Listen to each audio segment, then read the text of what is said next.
Hey guys, welcome to another episode of Cook Cook Cook. Hope you and your family are doing perfectly well. So this video is part of our Onam series of recipes. So what we'll be making today is banana chips or Etekya Uperi along with Chakravarti. So let's go and see how we can make the banana chips and Chakravarti at home. The ingredients that we'll be using to make our banana chips and Chakravarti are all of these. So I have 1 kilo of Nendra banana. So this is the Kerala banana. So we can make the banana chips using the banana in its most raw state or when it is half ripened. So at this stage right now, we would not be able to eat this banana directly. We'll have to wait until the next 4 or 5 days. So that is like about 50% done. So while you make the chips using the completely raw banana, you'll get the yellow color chips. And when it is a little half ripened, something like this, it would be a brown color chips that you get, which will have its own natural sweetness as well. So that is the chips that we'll be making today. And for the Chakravarti, I have these bananas cut into shapes like this, where it's split in two and then again cut into thin slices. So this is what we'll be using to make our Chakravarti. And I have 1 cup of jaggery, grated jaggery, and a little bit of rice flour, a little bit of powdered ginger powder, and I also have some jeera powder. So these are the ingredients. So we'll have to first start frying our banana. So we will get to work on the banana chips first, and then we will move to making our Chakravarti. To make our chips, I'm pouring in sufficient amount of oil into our kadai. So what I'm using here is groundnut oil, but banana chips taste best if you make it using coconut oil. But then there is a small challenge with storing it for a long duration, and that is why I'm using groundnut oil. I have set the stove at a medium flame, and the oil is hot now. So what I will do is start slicing these banana into the oil directly.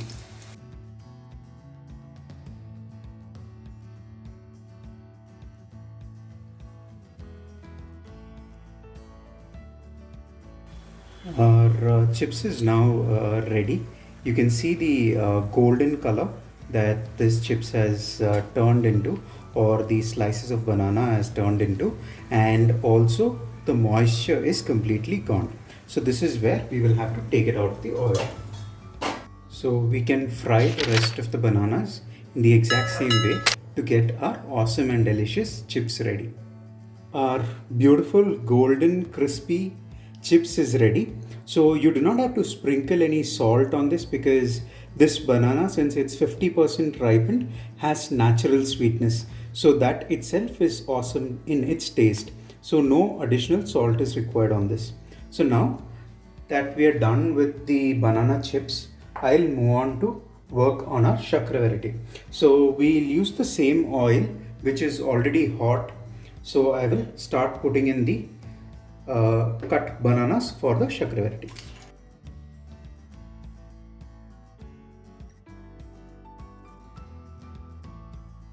So even for the Chakravarti, make sure to keep the flame at medium and cook, because these are a little more thicker than the slices we used for the chips. So we will have to wait until the inside of the banana cooks as well.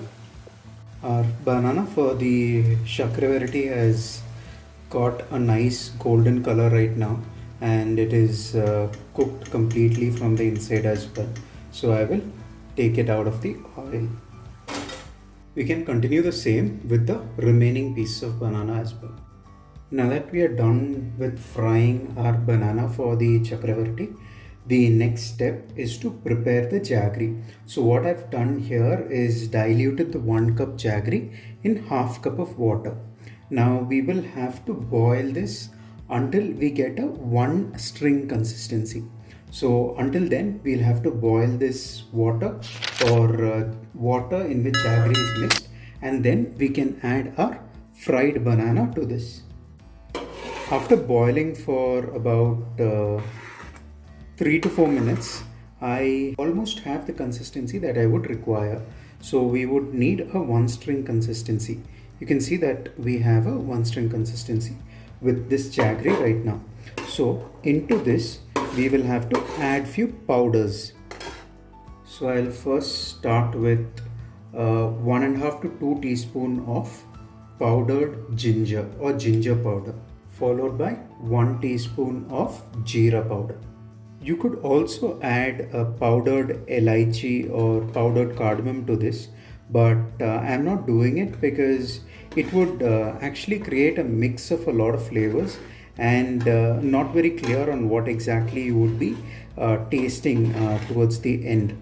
So now our coating for the chakravarti is ready, or the jaggery that we wanted is ready. So now I can turn off the stove, and now we will add the fried banana to this. I've put in the fried banana into the jaggery that we had, and now we will have to mix it until the jaggery is coated on all of these banana. Once the jaggery is coated well on all of the fried banana, I will add about 1 tablespoon of rice flour. A little less than that is also fine. The reason we are adding the rice flour is because we would want the chakravarti to be apart, or we do not want it to be stuck to each other. So while you are mixing it, it will start to dry and they will naturally fall apart. But when you have a coating of rice flour, the color will change. It would become more lighter and you will have a more appealing texture to the chakravarti. So after the jaggery has completely dried, our delicious chakravarti is also ready. You can see that we have a good amount of layer on top of the banana, which will actually enhance the flavor of the banana. So let me serve this out and show you both the chakravarti and the chips. Our beautiful golden fried banana chips is ready. You can see that like I said, this is 50% ripened banana, and so we have a brown shade to it, more like a beautiful golden. And we have our chakravarti also ready, which has a mild coat of the jaggery over it and is really hard or crispy on the inside with the amazing flavor of the jaggery on the outside. So do try it at home and let us know what you feel about this quick and easy recipes. Wishing you a happy Onam season and have an awesome day.